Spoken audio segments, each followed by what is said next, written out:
Hola, soy Raúl Jeremías Soriano Gómez y te invito a escuchar esta explicación. Mateo 13. La parábola del sembrador. Aquel mismo día salió Jesús de casa y se sentó a la orilla del lago. Como se reunió mucha gente, Jesús subió a una barca y se sentó, mientras la gente se quedaba en la playa. Entonces se puso a hablarles de muchas cosas por medio de parábolas. Les dijo: un sembrador salió a sembrar, y al sembrar una parte de la semilla cayó en el camino. Llegaron las aves y se la comieron. Otra parte cayó entre las piedras donde no había mucha tierra.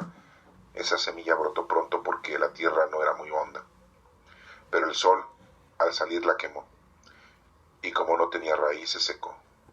Otra parte de la semilla cayó entre espinos, y los espinos crecieron y la ahogaron. Pero otra parte cayó en buena tierra y dio buena cosecha. Algunas espigas dieron 100 granos por semilla, otras 60 granos y otras 30. Los que tienen oídos, oigan. Los discípulos se acercaron a Jesús y le preguntaron: ¿por qué hablaba a la gente por medio de parábolas? Jesús les contestó: a ustedes Dios les da a conocer los secretos de su reino, pero a ellos no. Pues al que tiene se le dará más, y tendrá bastante, pero al que no tiene, hasta lo poco que tiene se le quitará. Por eso les hablo por medio de parábolas, porque ellos miran, pero no ven, escuchan, pero no oyen ni entienden. Así, en el caso de ellos, se cumple lo que dijo el profeta Isaías: por más que escuchen, no entenderán, por más que miren, no verán, pues la mente de este pueblo está entorpecida, tienen tapados los oídos, y sus ojos están cerrados, para que no puedan ver, ni oír, ni puedan entender, para que no se vuelvan a mí, y yo no los sane. Pero dichosos ustedes porque tienen ojos que ven y oídos que oyen.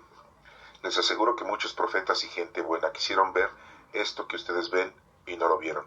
Quisieron oír esto que ustedes oyen y no lo oyeron. Escuchen pues lo que quiere decir la parábola del sembrador. Los que oyen el mensaje del reino de Dios y no lo entienden son como la semilla que cayó en el camino. Viene el maligno y les quita el mensaje sembrado en su corazón. La semilla que cayó entre piedras representa a los que oyen el mensaje y lo reciben con gusto. Pero como no tienen suficiente raíz, no se mantienen firmes. Cuando por causa del mensaje sufren pruebas o persecuciones, pierden la fe. La semilla sembrada entre espinos representa a los que oyen el mensaje, pero los negocios de este mundo los preocupan demasiado y el amor por las riquezas los engañan. Todo esto ahoga el mensaje y no lo deja dar fruto a ellos. Pero la semilla sembrada en buena tierra representa a los que oyen el mensaje y lo entienden y dan una buena cosecha. Algunos de estos son como las espigas que dieron 100 granos por semilla, otros como las que dieron 60 y otros como las que dieron 30. Jesús les contó esta otra parábola. El reino de Dios es como un hombre que sembró buena semilla en su campo. Pero cuando todos estaban durmiendo, llegó un enemigo que sembró mala hierba entre el trigo y se fue. Cuando el trigo creció y se formó, la espiga apareció también la mala hierba. Entonces los trabajadores fueron a decir al dueño: Señor, si la semilla que sembró usted en el campo era buena, ¿de dónde ha salido la mala hierba?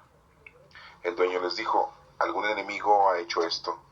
Los trabajadores le preguntaron: ¿quiere usted que vayamos a arrancar la mala hierba? Pero él les dijo: no, porque al arrancar la mala hierba pueden arrancar también el trigo. Lo mejor es dejarlos crecer juntos hasta la cosecha.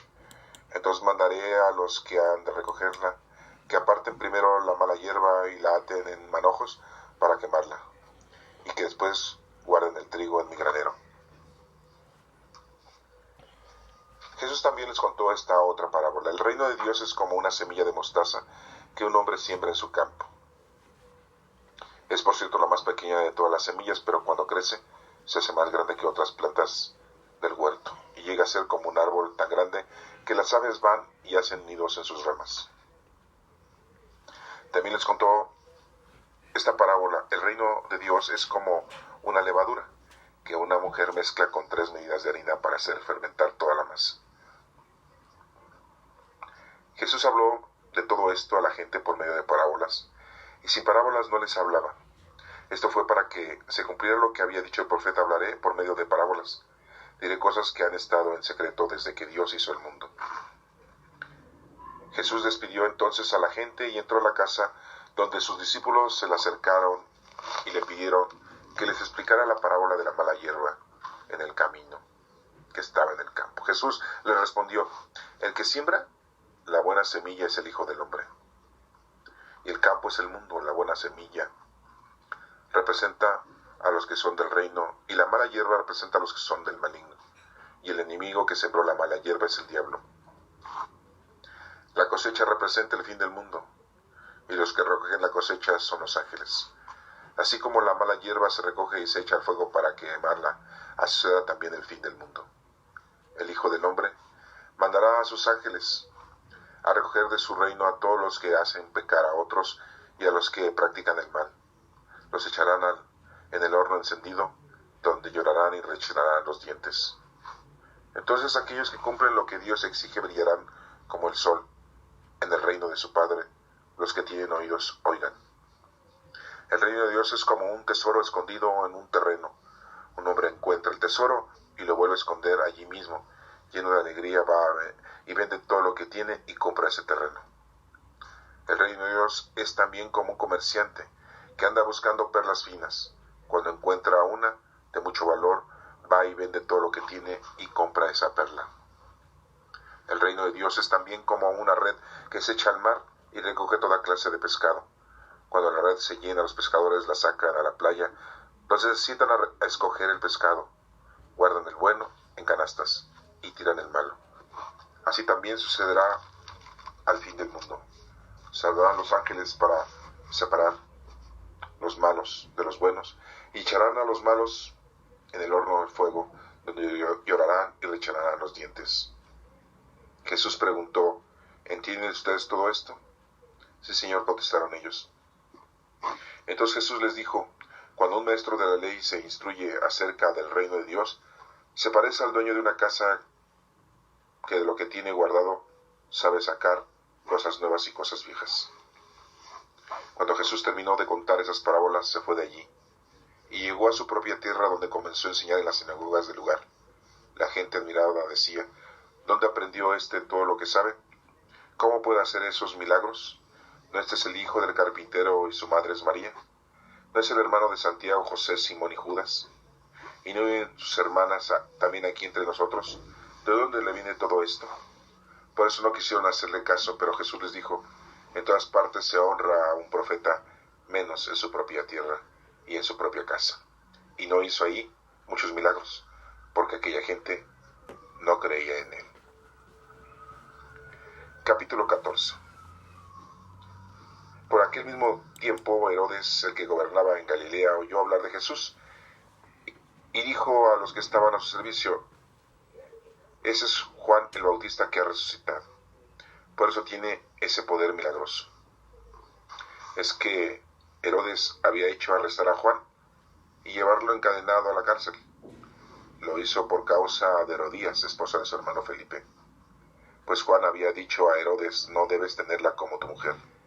Herodes, que quería matar a Juan, tenía miedo de la gente, porque todos creían que Juan era un profeta.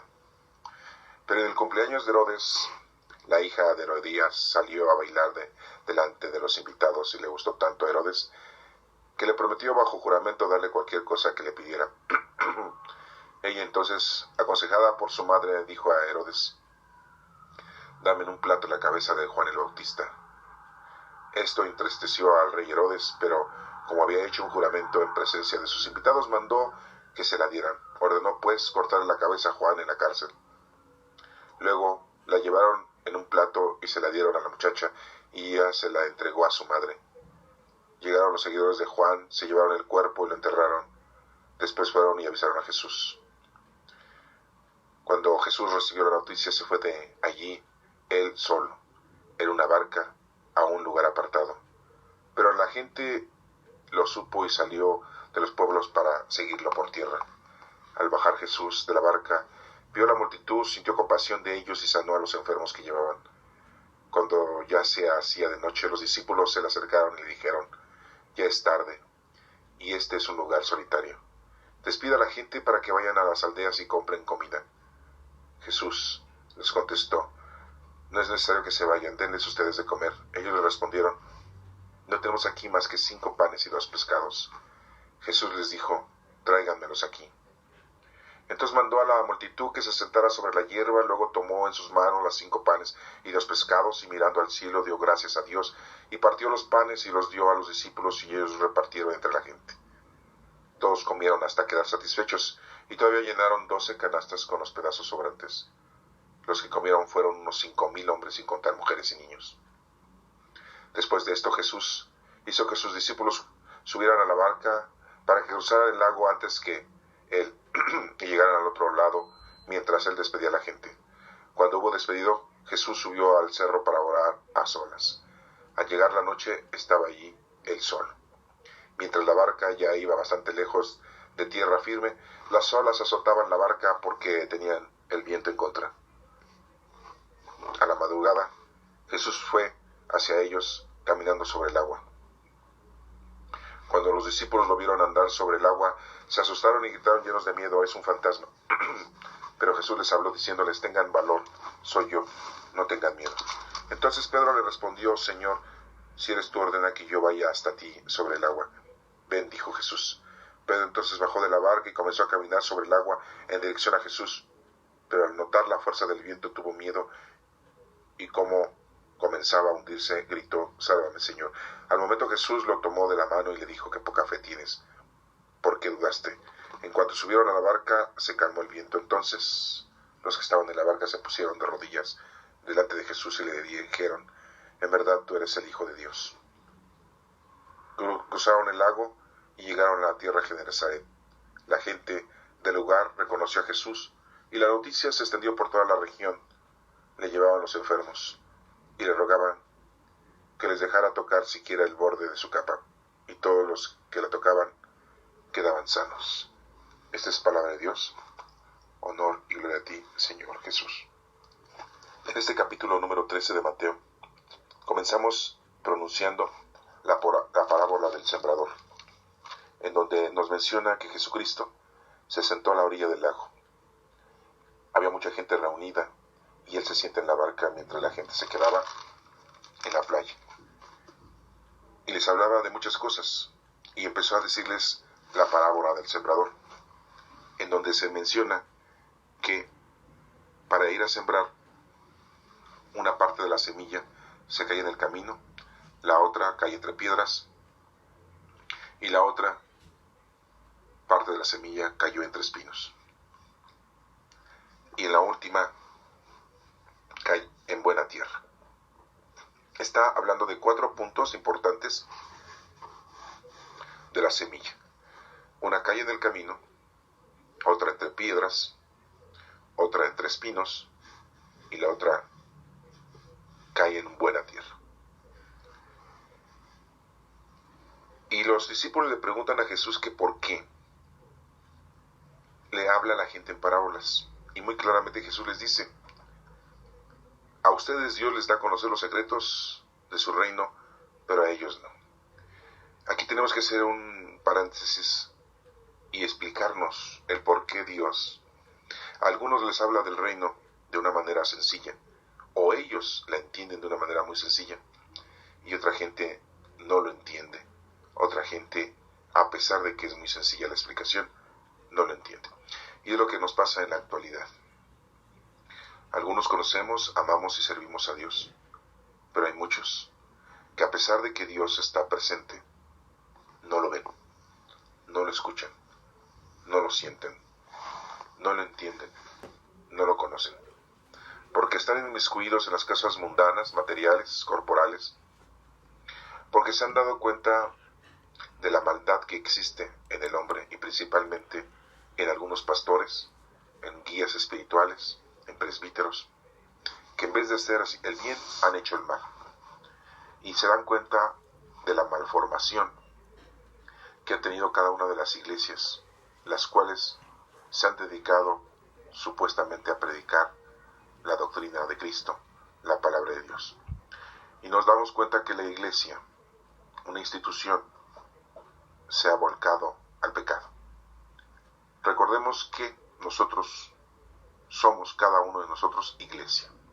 Hablar de una iglesia institucional es hablar de una iglesia como la Iglesia Católica, en donde todos tienen una superorganización, y la cual tiene miles de años y que ha llegado a una situación que no se puede controlar, que no se puede aceptar, por tantas equivocaciones, tantos errores, tanta pecado que han tenido, y la gente se ha retirado del credo, se ha retirado de esos pastores equívocos, falsos, y han tenido problemas.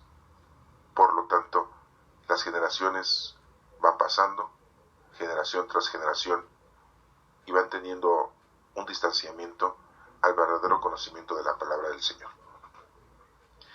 Y aquí nos menciona muy claramente que algunos conocemos, amamos y servimos a Dios a pesar de todo lo que se acaba de mencionar.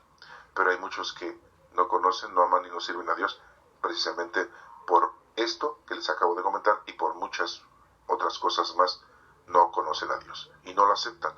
Y muy claramente les dice: a ustedes Dios les da a conocer los secretos de su reino, pero a ellos no. Y les dice, pues el que tiene se le dará más y tendrá bastante, pero el que no tiene, hasta lo poco que tiene se le va a quitar. A nosotros se nos ha dado dones del Espíritu Santo. Unos tendrán 1, 2, 3, 4, a lo mejor unos tienen muchísimos. Así lo menciona. Pues al que tiene se le dará más y tendrá bastante, pero al que no tiene, hasta lo poco que tiene se le va a quitar. Si tú tienes pocos dones, un don, y no lo pones a trabajar, Dios te lo va a quitar. Por eso dice aquí que les hablaba en parábolas, y muy claramente ellos miran, pero no ven. Una frase muy común, muy común y corriente que se menciona. ¿Cómo es posible que estés viendo y no veas? Pues sale de ahí, de aquí de las Escrituras. Ellos miran, pero no ven. ¿Cómo es posible que miren y no vean? Escuchan, pero no oyen ni entienden. Es increíble que en la actualidad la gente está tan alejada de las cosas del Señor que muchos no creen en Dios. Otros no creen en ninguna religión. Otros no creen en ninguna iglesia, pero creen en Dios. Pero no lo conocen. Y conocen algo, pero no lo aceptan o no lo entienden. Y hay otros que agarran nada más lo que les conviene de la palabra del Señor, y lo que no les conviene lo desechan. Y nos sigue diciendo aquí: así es en el caso de ellos, se cumple lo que dice el profeta. Nos menciona la parte de la escritura de Isaías en donde se menciona que por más que escuchen no entenderán. Así lo dice el profeta. Por más que miren no verán. Vemos que ahora en la actualidad los judíos no aceptan a nuestro Señor Jesucristo como el Hijo de Dios. Después de ver que se han cumplido todas las escrituras, no la aceptan. Y muchos de los judíos comunes y corrientes tienen que ir con su rabino a decirle, a que les explique, a que los convenza, a que los guíe, para no caer en la tentación de creer en nuestro Señor Jesucristo. Pues la mente de este pueblo está entorpecida, tienen tapados los oídos, dice Isaías, y sus ojos están cerrados, para que no puedan ver ni oír, ni puedan entender, para que no se vuelvan a mí, y yo no los sane, fíjense nada más. Por eso la situación en la actualidad la podemos especificar de que hay una problemática muy grande, porque la gente está alejada de las cosas del Señor. Y dice: dichosos ustedes porque tienen ojos que ven y oídos que oyen. Les aseguro que muchos profetas y gente buena quisieron ver esto que ustedes están viendo. Sí, claro, imagínense estar ahí con nuestro Señor Jesucristo, con el Mesías, con el Hijo de Dios, y escuchar de sus propios labios la doctrina. Emocionante sería. Quisieron oír esto y que ustedes oyen y no lo oyeron. Muchos profetas, muchas personas antes de que naciera nuestro Señor Jesucristo hubieran querido. Acuérdense que Simeón cargó a nuestro Señor Jesucristo cuando nuestro Señor Jesucristo fue llevado por José y María a ser circuncidado, y Simeón el profeta dijo: no quiero morir sin antes ver al Hijo de Dios. en la tierra al que nos va a liberar. Y cuando lo cargó en brazos, dio gloria a Dios. Y aquí nos explica la parábola del sembrador. Y nosotros ahora, afortunadamente, pues ya la entendemos de una manera muy rápida. Pero aquel entonces pues no la entendían.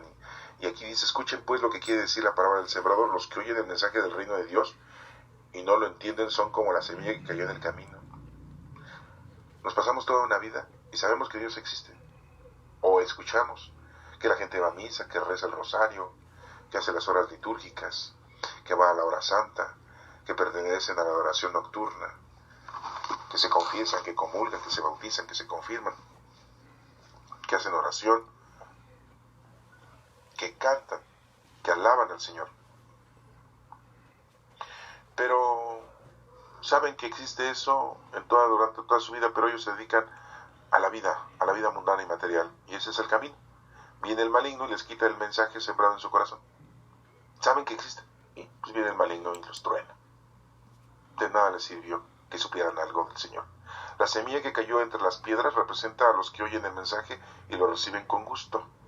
Pero como no tienen suficiente raíz, no se mantienen firmes. Nosotros conocemos las palabras de Dios, pero como no estudiamos, no la entendemos, no la interpretamos, no la ejecutamos, pues no tenemos una buena raíz. Sufrimos pruebas y persecución y perdemos la fe. ¿Cuánta gente está desesperada por curar a alguien y hasta va con brujos para que le hagan brujería a las personas? O compran fetichería y media y le hacen diferentes cosas al enfermo para que sea curado. Pierden su fe. Y otra gente le pide a Dios para que esa persona sea curada, y como no se cura y muere, pierden la fe y se retiran de creer en Dios. Son los que caen la semilla en las piedras, no tiene buena raíz. Y entonces tienen ese problema. Y después nos dice, la semilla sembrada entre espinos representa a los que oyen el mensaje, pero los negocios de este mundo les preocupa demasiado, y el amor por las riquezas los engaña. Todo esto los ahoga el mensaje y no deja dar fruto en ellos. Hay algunos que lo material, lo mundano, hace que se retiren de las cosas del Señor. Les empieza a ir bien la política, les empieza a ir bien en su trabajo, se llenan de dinero y se alejan de las cosas del Señor. No se dan cuenta que el Señor les ha dado esa gran oportunidad de tener todo lo que tienen porque Dios se los ha regalado. Y así nos menciona aquí que la semilla sembrada entre espinos, porque esos espinos te han espinado, te han retirado del Señor. Se dan cuenta de esto. Entonces, en nuestra vida es el camino. Tenemos todo y no lo aprovechamos. Otros saben de las cosas del Señor, pero pierden su fe porque no tienen una buena raíz. Cayó la semilla entre piedras, o sea, no tienen buen conocimiento, no se acercaron bien a las cosas del Señor. Se cambian de la iglesia católica a los cristianos, o los mormones, a los testigos de Jehová. Y la otra es que crecen espinos y las cosas mundanas y materiales te violentan y te alejan de las cosas del Señor. Pero la semilla sembrada en buena tierra representa a los que oyen el mensaje y la entienden, como ahorita que la estás entendiendo, y damos buena cosecha. Tenemos que dar buena cosecha. Son las espigas que dieron 100 por semilla, otros como los que dieron 60 y otros como los que dieron 30. Menciona 30, el número 3, 60, el número 6, ¿sí? Y 100, el número 1, ¿sí? Seguida de ceros, que tiene un significado. Ya sabemos que el número 1 es amar a Dios sobre todas las cosas, el número 3 es la Santísima Trinidad, es Dios, es la fuerza, es el poder, y el número 6 es la imperfección, es la creación del hombre, el hombre imperfecto. Después nos cuenta aquí otra parábola donde dice, la del trigo, que siembra semilla en el campo, pero cuando están todos durmiendo llega el enemigo y siembra la semilla mala. Esta parábola se está refiriendo a la creación, se está refiriendo al maligno y al hombre, y se está refiriendo a nuestra salvación. Muy claramente nos dice que los trabajadores fueron a decirle al dueño: Señor, ¿cómo es posible que si la semilla se sembró, que sembró nuestro Padre Dios, Dios nos ha creado, y seamos malos? ¿De dónde salió esa maldad? Porque nos sembraron la maldad. ¿Y quién fue? Pues el demonio. Lo hemos visto en el Génesis, que sembró la duda, sembró que el engaño a Eva, y le dijo mentiras, y creyó. Por eso Eva come del fruto prohibido, que es el fruto de la sabiduría. Nunca se menciona que es una manzana, acuérdate. Sí, es un fruto, algo delicioso, algo alimenticio o alimentario, como dicen ahora, algo necesario para el ser humano. Nos menciona aquí que los ángeles le dicen al Señor que si quiere, pues Dios les permite, van a ir y arrancan todo lo malo, ¿no? Y no lo quitan el malo. Pero el Señor dice: no sea que a la hora de ustedes llevar a cabo esa acción, maten a gente buena, arranquen. Que serán muy inmensos los ángeles para llevar a cabo. Pues no lo sabemos, no hemos tenido esa condición de conocer perfectamente su capacidad de los ángeles. Tenemos muy poca información. Y digo muy poca porque sí, tenemos más información de otra índole, pero no de los ángeles. Lo mejor es dejarlos crecer juntos hasta la cosecha, dice aquí en la Escritura. Entonces mandaré a los que van a recogerlos en la parucía, en la fin del mundo, para que aparten primero la mala hierba, la aten en manojos y la quemen. Va a ser destruida la maldad. Y los que después guarden el trigo en mi granero, los que hayamos dado fruto. Antes de dar la explicación perfecta de esta, nos sigue mencionando aquí la parábola de la semilla de la mostaza, que es una semilla muy pequeña, y nos menciona que el reino de Dios es como esa semilla de mostaza, que la siembra en su campo. Es la más pequeña de todas las semillas, pero cuando creces es la más grande. Lo muy poco que tú creas que haces una buena obra de caridad, para el Señor es muy grande lo que tú estás haciendo, porque estás cumpliendo con el trabajo que el Señor te está pidiendo que hagas. Ese es el reino de Dios. Es muy pequeña la semilla, pero cuando crece se hace muy grande, para que las otras plantas del huerto y llegue a ser como un árbol, tan grande que las aves van y hacen nidos en sus ramas. A lo mejor tú ves muy insignificante tu vida, pero es una vida muy importante que Dios nos ha dado a cabo de nosotros para que demos fruto. Y nos pone la parábola de la levadura. Somos como una levadura. También les contó esta parábola: el reino de Dios es como la levadura que una mujer mezcla con 3 medidas de harina. 3, otra vez el número 3, para hacer fermentar la masa. ¿Sí? Si no hay levadura, no se fermenta la masa.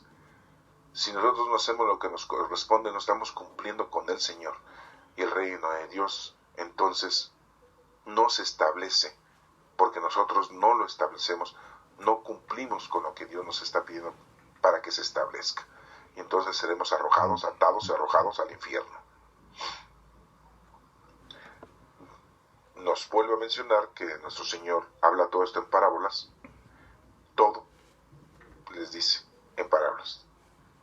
Y así se cumple lo que había dicho el profeta: hablaré por medio de parábolas. Diré cosas que han estado en secreto desde que Dios hizo el mundo. Y entonces aquí ya nos explica la parábola de la hierba mala. Dice que Jesús despidió entonces a la gente y entró en la casa, donde sus discípulos se le acercaron y le pidieron que les explicara la parábola de la mala hierba en el campo. Y muy claramente lo dice. Jesús les respondió: el que siembra la buena semilla es el Hijo del Hombre. ¿Quién es el Hijo del Hombre? Jesús. La doctrina, la palabra. Y el campo es el mundo. El mundo. ¿Quién creó el mundo? Dios. La buena semilla representa a los que son del reino. Todos los que tenemos al Espíritu Santo y cumplimos con el Señor. Y la mala hierba representa a los que son del mal. A los que nada más piensan en lo mundano y lo terrenal. Y el enemigo que sembró la mala hierba es el diablo. ¿Quién sembró la maldad? El ángel caído, Luzbel. La cosecha representa el fin del mundo. Algún día esto se va a terminar y el Señor nos va a pedir cuentas, no solamente a los que estemos vivos, sino a los que ya se fueron. Así como la mala hierba se recoge y se echa al fuego para quemarla, así será también el fin del mundo. Muy claramente lo dice, que así va a ser el fin del mundo. El Hijo del Hombre mandará a sus ángeles, o sea, nuestro Señor Jesucristo, los ángeles, a recoger el reino a todos los que hacen pecar a otros y a los que practican el mal. Los echarán al horno encendido, donde llorarán y rechinarán los dientes. Serán destruidos. Entonces aquellos que cumplen lo que Dios exige brillarán como el sol en el reino de su Padre. Los que tienen oídos, oigan. O sea, no hay dos, no hay más de dos. O estás con el Señor o en contra del Señor. Y si estás escuchando esto, tú decides con quién quieres estar. Nos menciona aquí el tesoro escondido, la parábola. El reino de Dios es como un tesoro escondido. Es un terreno, encuentras un tesoro, lo esconde ahí mismo, va y vende todo lo que tiene para comprar. Es lo que tenemos que hacer. Ya encontraste ese tesoro que está en ti, que es el Espíritu Santo y los dones, pues conviértete, arrepiéntete y olvídate de todo lo demás y pónate a hacer lo que te corresponde con los dones que tengas. Ponte a trabajar. Parábola de la perla de mucho valor. Una perla del reino de Dios es también como un comerciante que anda buscando una perla fina. Cuando encuentra una de mucho valor, va y vende todo lo que tiene y compra esa. O sea, que nos da a entender que si ya conocemos a Dios, lo amamos a Dios, pues ya no le demos marcha atrás. Esa es la perla más valiosa. Da la vida por Dios. La parábola de la red termina diciendo, el reino de Dios es también como una red que se echa al mar y recoge todos los pescados, y ya cuando tienen todos los pescados van a la playa y los separan. Así va a ser, y así debemos hacer. Dios va a separar todos esos pescados buenos. Somos nosotros que estamos cumpliendo con el Señor, que queremos cumplir con el Señor. No seamos de los pescados malos que nos servimos y nos van a echar fuera. Así será también el fin del mundo, dice este versículo número 49 de este capítulo número 13. Dios guardará lo bueno y retirará lo malo. Así muy claramente lo está diciendo. Y saldrán los ángeles buenos a separar. Los ángeles vendrán a separar de los malos, de los buenos, y echarán los malos al horno fuego, donde llorarán y rechinarán los dientes. Y Jesús pregunta, ¿entienden todo esto? Y ellos dicen que sí. Entonces les dice Jesús, cuando un maestro de la ley se instruye acerca del reino de Dios, se aparece al dueño de una casa, que lo que tiene guardado sabe sacar cosas nuevas y cosas viejas. Un maestro de la ley se instruye acerca del reino de Dios, es muy importante. Y se parece al dueño de la casa, que tiene guardada algo importante. ¿Qué es lo que tenemos guardado algo importante nosotros? Las cosas de Dios. El Espíritu Santo que está dentro de nosotros. Y después nos sigue diciendo, pues ya que se va de ahí a su propia tierra, va a predicar a la sinagoga, y es en donde la gente lo ve y se admira. Y dicen, oye, pues este señor, ¿dónde aprendió todo esto, lo que está predicando? Nunca lo vimos que fuera a tomar clases de la Torá. No es descendiente de sacerdotes como Juan el Bautista, que era descendiente de Zacarías. Este es Jesús, el hijo de José, el carpintero, hijo de María. Y aquí menciona muy claramente, es el hermano de Santiago, Juan, Simón y Judas. Y sus hermanas, dos hermanas, María y Ana. Aquí quiero mencionar los nombres. Ya habíamos mencionado que Jesucristo tenía hermanos, los hijos de José, porque José era viudo. ¿Sí? No se menciona aquí, lo tenemos bajo un restricto estudio, amparado sobre los libros contemporáneos y sobre el estudio teológico que se tiene, pero muy claramente lo dice así. ¿Sí? Recordemos que Jesús, pues aquí ya José había muerto. ¿Sí? por alguna razón. Una que se entiende y se cree es de que pues, ya estaba muy anciano, José, y por eso ya no estaba aquí. A los 30 años, cuando empezó a predicar Jesucristo, ya José ya no estaba. Y aquí menciona exactamente los nombres de nuestro Señor Jesucristo, los nombres de nuestro Señor Jesucristo, de sus hermanos y de sus hermanas. Y la gente se queda admirada. Y nos menciona muy claramente que por eso Jesús menciona en todas partes se honra al profeta menos en su propia tierra y en su propia casa, y no hizo muchos milagros ahí porque aquella gente no creía en él. Decían, bueno, ¿y él qué? ¿De dónde le salió tonto? Pues, y muchos dicen, es que Jesucristo se fue a Egipto a estudiar, se fue a la India a estudiar. Oye, si fuera cierto, pues la gente sabría eso y diría, es que Jesús es Jesús de Nazaret, sí, es Jesús. Entonces, ¿de dónde le viene toda esta sabiduría? Pues es que, ¿se acuerdan que hubo un tiempo que se desapareció? Hubo un tiempo que no se encontraba, pues ha de haber ido a la India, o se fue a la India, o se fue a Egipto, o se fue a X lugar, a estudiar y aprender la filosofía y la doctrina y la palabra. Estaba con los sacerdotes y los fariseos estudiando la palabra del Señor. Lo hubieran dicho, pero se dan cuenta como no, nunca estuvo estudiando en otro país, nunca anduvo lejos, porque si no lo hubiera dicho aquí, muy claramente lo dice. Y no vive aquí en sus hermanas. ¿De dónde le viene todo esto? Pues la gente que lo conocía, pues sabía que nada más se había dedicado a estar de carpintero con José. Entonces, bueno, pues nos estamos dando cuenta que todas esas cosas posteriores, falsas, en donde dice que Jesucristo se fue a la India a tomar preparación, como si hubiera ido a la escuela, ¿no? Se fue a Egipto a tomar preparación, ¿sí? Se fue al Medio Oriente a tomar preparación, ¿sí? Pues no. Aquí mismo lo dicen. Y no viven sus hermanos también aquí contra. ¿De dónde le viene todo esto? Se quedan asombrados. ¿Dónde aprendió todo lo que sabe? Pues si saben que nada más estaba en la carpintería. Ahora les pregunto, ¿de dónde creen que lo aprendió? De nuestro Padre Dios. Sí. Y la primera catequista de Jesucristo fue nuestra Santísima Madre. En el capítulo número 14 nos empieza a mencionar la muerte de Juan el Bautista, y nos hace ver muy claramente que Juan había criticado mucho a Herodes, de que estaba viviendo con Herodías, la esposa de su hermano Felipe. O sea, era su cuñada y se metió con su cuñada. Dirán ustedes, bueno, ¿por qué la Herodías se fue a vivir con Herodes? Y ya no se quedó a vivir con Felipe, pues posiblemente porque pues le merecía más vivir con un rey que con un hermano de un rey, que era Felipe.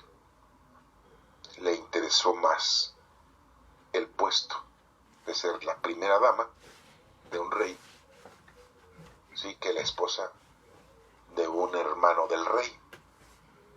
Y no solo eso, ¿va? Sino que vemos aquí la actitud de odio a Juan el Bautista de esta mujer, porque Juan el Bautista siempre les gritaba, nunca podrás ser tu mujer hasta que se muera tu hermano, hasta que ella sea viuda. Sí, estás teniendo una mujer que no te corresponde, es tu cuñada. Y pues Herodías estaba enojada, pero no sabían qué hacer, porque sabían que Juan era descendiente de un sacerdote, Zacarías, y que la gente lo aceptaba a Juan como un predicador, como un profeta. Es el último profeta y es el primer santo, sin contar a los santos inocentes, que ya habían muerto cuando Jesús había nacido.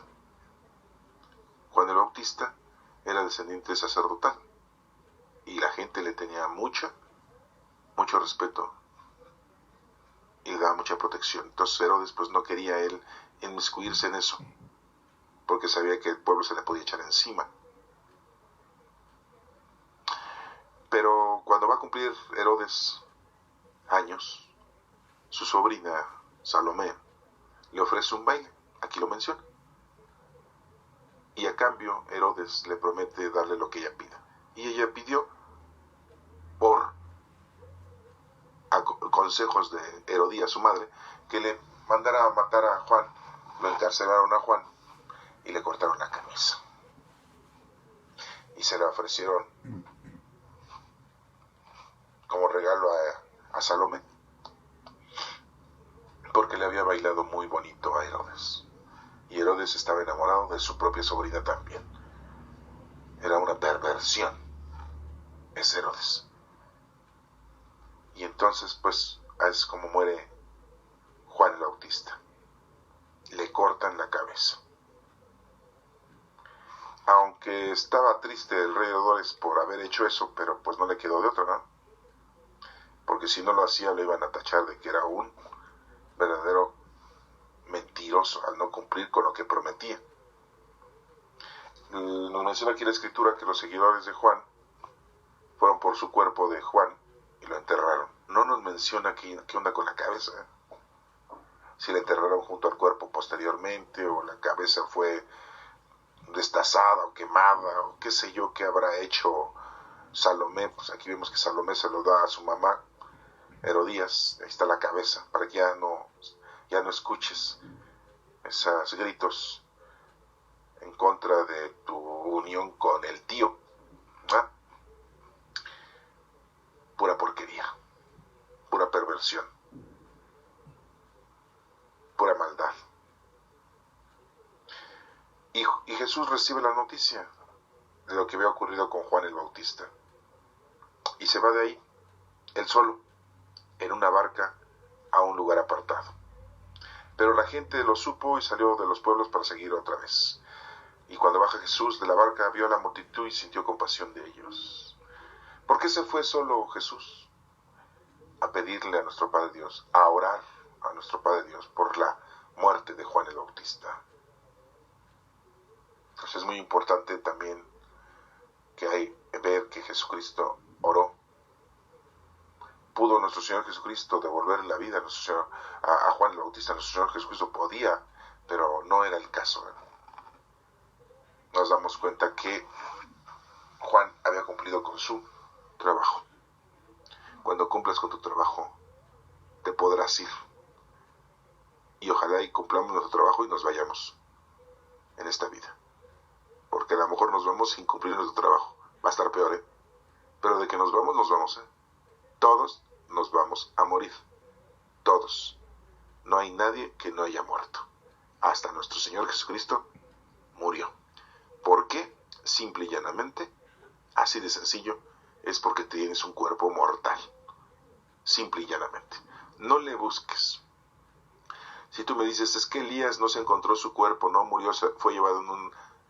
Eso lo vieron, quien lo vio, lo contó. Que fue arrebatado en una carreta de fuego Elías y se fue llevado así como rumbo al cielo. Hay gente que se ha muerto en un avión. Hay gente que se ha muerto en un globo. Hay gente que se ha muerto en un Challenger. Hay gente que se ha muerto fuera de la tierra, en el espacio exterior. Por lo tanto, Elías se murió también. Imagínense los que se murieron en el Challenger que explotó en el espacio al entrar a la tierra o al salir de la tierra. ¿Cómo quedaron sus restos? Pues no encontraron nada de restos. Fueron desintegrados. Bueno, pues lo mismo le pasó a Elías, pero de que murió, murió. Que Enoc también murió. Y ahí va la parte más dura que vas a escuchar. Nuestra Santísima Madre murió. También tenía un cuerpo humano. También murió. Que la Iglesia no lo quiere explicar. Lo quiere decir que fue nuestra Santísima Madre elevada al cielo en cuerpo y alma. Es una exageración. Nuestro propio Señor Jesucristo muere. Que resucita, bueno, eso es diferente. Pero de que muere, muere. Todos vamos a morir. Todos nos vamos a morir. Como les digo, simple y llanamente porque tenemos un cuerpo mortal. El espíritu no muere. El alma no muere. Vive. Y aquí pues nos da a entender esto, que Juan estaba en la cárcel, le fue cortada la cabeza, sus seguidores fueron a enterrar su cuerpo, pero no nos dice qué pasó con la cabeza. Esa es una incógnita. Se han hecho películas con respecto a la cabeza de Juan el Bautista, ¿sí? Después nos sigue diciendo el Evangelio que cuando Jesús recibió la noticia, se fue a orar. Pero la gente supo y lo fue a seguir, y cuando bajó Jesús, sintió compasión de ellos y curó muchos enfermos. Ya se estaba haciendo de noche y los discípulos se le acercaron y le dijeron, pues hay que despedir a la gente porque estamos en un lugar muy solitario y no hay que darles de comer. Y Jesús les dice, denles ustedes de comer. Y pues nada más había 5 panes y 2 peces. 5 panes, que es el significado del trabajo del hombre durante toda una semana. Ahora nosotros los cristianos podemos decir que es lunes, martes, miércoles, jueves y viernes. De una manera judía podríamos decir que es domingo, lunes, martes, miércoles, jueves. Y son 5 días. Y 2 peces, que significan el sábado y el domingo, que significan los peces, ¿quién los puso en el mundo? Dios. El pan es el trabajo del hombre. El número 5 y el 2 significan 7, que es plenitud, madurez. El pan es el trabajo del hombre. Y los peces es la creación de Dios. Tráiganmelos aquí. Vayan y que se siente toda la gente. Miró al cielo a nuestro Señor Jesucristo, poniendo en sus manos los peces y los panes, los partió y se los dio a sus discípulos para que los repartieran entre toda la gente. Y cuando estuvieron saciada toda la gente, todavía sobraron 12 canastos. Se llevaron 12 canastos con los pedazos sobrantes, pero no dice que de peces, sino de pedazos sobrantes de pan. 12 canastas, que significan las 12 tribus de Israel, que significan los 12 apóstoles. Es el trabajo de los 12 apóstoles, el trabajo de la iglesia. Nosotros somos la iglesia. Nosotros no somos una iglesia material, somos una iglesia de templos vivos del Espíritu Santo. Sobraron 12. Y es lo que debemos de llevarle a los demás. La comida espiritual, la palabra del Señor. Y nos menciona que comieron como 5,000 hombres, sin contar mujeres y niños. El número 5, vuelvo a repetir, es que es el trabajo del hombre de toda la semana. Lunes, martes, miércoles, jueves y viernes. ¿Sí? Después dice que esto Jesús hizo que sus discípulos subieran a la barca para que cruzaran al otro lado antes que él. Y llegaran al otro lado mientras él despedía a la gente. Y se subieron los discípulos a la barca y se fueron. Y Jesús se quedó despidiendo a la gente. ¿Cómo se despedía de la gente? A lo mejor les daba la bendición, les tocaba la cabeza, los abrazaba a los niños, los cargaba. No sé. Les curaba todas sus dolencias, todas sus enfermedades, y mientras los discípulos iban sobre el lago a cruzar. Y nos sigue mencionando aquí que cuando hubo despedido, subió a un cerro para orar a solas. Jesús sube a un cerro a orar, él solo. Sus discípulos ya se habían subido a la barca y se habían ido al lago, a cruzar el lago. Mientras la barca ya iba bastante lejos de tierra firme, las olas azotaban la barca porque tenía el viento en contra. En la madrugada, Jesús fue hacia ellos caminando sobre el agua. Dejó de orar nuestro Señor Jesucristo y en la madrugada empieza a ir hacia allá. 1, 2, 3 de la mañana, 4 de la mañana. Cuando los discípulos lo vieron andar sobre las aguas, se asustaron y gritaron entre miedo: es un fantasma. Entonces los fantasmas existen. Lo confundieron con un fantasma. Pero Jesús les habló diciéndoles: tengan valor, yo soy, no tengan miedo. Dios nos dice que no tengamos miedo. Él siempre va a estar con nosotros, si nosotros estamos con Él. Si nosotros no queremos estar con Él, No vamos a forzar a Dios. Tenemos la libertad de estar o no estar con Dios nosotros. Qué libertad tan más irónica, ¿eh? Pero tenemos libertad. Pedro le responde: Señor, si eres tú, ordena que yo vaya hacia ti sobre las aguas. Ven, dijo Jesús, pues soy yo, ven. Entonces Pedro baja de la barca y comienza a caminar sobre el agua en dirección a Jesús, pero al notar la fuerza del viento tuvo miedo y comenzaba a hundirse. Sálvame, grita. En el momento Jesús lo tomó de la mano y le dijo: qué poca fe tienes, ¿por qué dudaste? Yo me pregunto, ¿qué no sabía nadar Pedro? Oye, yo me hundo, pues me pongo a nadar, ¿verdad? Pero aquí nos menciona que el viento, esto quiere dar a entender que en la vida estás tú durante todo el tiempo que estés vivo.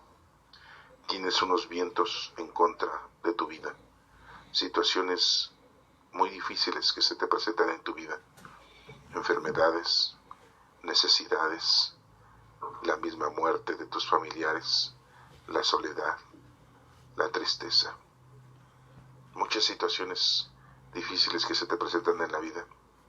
Pero si tú estuvieras con Dios, si lo conocieras, lo amarás y lo sirvieras, todo esto que te acabo de mencionar no te haría daño, no tendrías miedo, estarías caminando sobre las aguas sin hundirte, los vientos no te harían nada. Pero desgraciadamente siempre estamos confiando en lo mundano, en lo terrenal, en las personas. Confiamos en nuestra propia inteligencia, en nuestra propia salud, en nuestras propias fuerzas, y eso nos conlleva a alejarnos de las cosas de Dios, y en un determinado momento empezamos a caer. Tenemos miedo, perdemos la fe y morimos. Nos hemos alejado del Señor, y eso nos hace que estemos totalmente destruidos. Y aquí le pasa esto a Pedro, sí, a Pedro, el primer papa de la Iglesia Católica, al discípulo al que el Señor le da las llaves del reino de los cielos. Le dice: hombre de poca fe. ¿Se dan cuenta de uno de los tantos errores que tiene Pedro? Sí, no es pecado, son errores. Pecado es ausencia de Dios. Error son equivocaciones, ¿sí?, que realizamos nosotros y que nos conllevan a algo equívoco y que nos lastima. Jesús lo toma de la mano y le dijo: que poca fe tienes, ¿por qué dudaste? ¿Quién es el que nos ayuda? Jesús es el que nos da la mano para ayudarnos y salvarnos. En cuanto subieron a la barca, se calmó el viento. Entonces los que estaban en la barca pusieron de rodillas delante de Jesús y le dijeron: en verdad tú eres el Hijo de Dios. Lo empiezan a adorar al único en el que nos debemos de arrodillar ante Jesús. La barca es la iglesia. Jesús está en el Santísimo. Nos debemos de arrodillar enfrente de Jesucristo cuando estemos en la barca, cuando estemos en la iglesia, al único que le debemos de adorar. No te andes hincando en cualquier imagen. No. Yo sé que somos muy marianos y que nos hincamos ante nuestra Santísima Madre a pedirle su protección, porque sabemos que nuestra Santísima Madre Dios la tiene en un lugar como reina. Lo sé y lo hemos hecho, pero al único que le debemos adoración es a nuestro Señor Jesucristo, a nuestro Padre Dios. No más. El respeto que le tenemos y el amor que le tenemos a nuestra Santísima Madre no es comparable, porque el amor que le tenemos a Dios es el amor total, la adoración total, y a nuestra Santísima Madre es el amor que le tenemos como hijos a una madre. Es muy diferente y no es adoración, es alabación. Y termina el capítulo, dice que cruzaron el lago, llegaron a la tierra de Genesaret. La gente del lugar reconoció a Jesús y la noticia se extendió por toda la región. Le llevaban los enfermos, sigue curando a los enfermos, la gente ya lo reconoce, la gente ya sabe quién es, y le rogaban que les dejara tocar siquiera el borde de su capa. ¿Se acuerdan de la mujer que estuvo sangrando 12 años y que fue curada simple y llanamente al tocarle el manto a nuestro Señor Jesucristo. Y todos los que la tocaban quedaban sanos. Entonces nos damos cuenta que nuestro Señor Jesucristo es el camino, la verdad y la vida. Nos ha hablado de varias parábolas y habla así para que tú vayas comprendiendo durante toda tu vida qué es lo que tienes que hacer. Nos habla del grano de mostaza, muy pequeña pero da mucho fruto. Nos habla de la perla, que cuando encuentras a Dios es lo más valioso. Nos habla del tesoro, que vas y compras ese terreno para quedarte con ese tesoro. Ve y haz todo lo posible para tener a Dios dentro de tu vida. Nos habla del sembrador, donde nos menciona 4 puntos. El número 4 es preparación. Acuérdate, son 4 semillas que caen en diferentes lugares: en el camino, en las rocas, en los espinos y en tierra buena. En el camino durante toda la vida que tienes tú y no haces caso. En las rocas no tienes raíz, lo conoces pero no haces caso. En los espinos, lo mundano y lo terrenal hace que te voltees y que prefieras lo mundano y lo terrenal. Y en un lugar bueno cae la semilla en tu corazón y aquí estás conociendo, amando y sirviendo a Dios. Y nos habla de la red también, que aquí así va a ser el fin del mundo. El Señor va a pescar, va a venir, va a mandar a sus ángeles, va a separar los peces buenos y los peces malos los va a echar, ¿sí? Y los va a deshacer. Todo lo nuevo, todo lo viejo está presente y va a mandar a sus ángeles para que hagan la repartición del trigo, como lo ha mencionado aquí, que hará que todo lo malo lo hagan a un lado, todo lo bueno esté con el Señor y sea guardado en sus graneros. De ese trigo debemos de ser nosotros. De los graneros que están con el Señor debemos nosotros regresar con el Señor. Y este capítulo 14 nos menciona el acto muy importante que Pedro tuvo con el Señor cuando camina el Señor sobre las aguas. Y vemos que el Señor, nuestro Señor Jesucristo, ora por Juan el Bautista, va a orar al cerro muy alto, se les presenta a los discípulos y Pedro es el único que se menciona que quiere ir con él, hacia él, pero es un hombre de poca fe. Tengamos esto presente, veamos que es muy importante la oración, veamos que es muy importante tener fe, veamos que es muy importante entender que nuestro Señor es el camino, la verdad y la vida. A Él es al único que se le debe la adoración, a nuestro Padre Dios, y Él siempre nos tiende la mano. Que Dios te bendiga.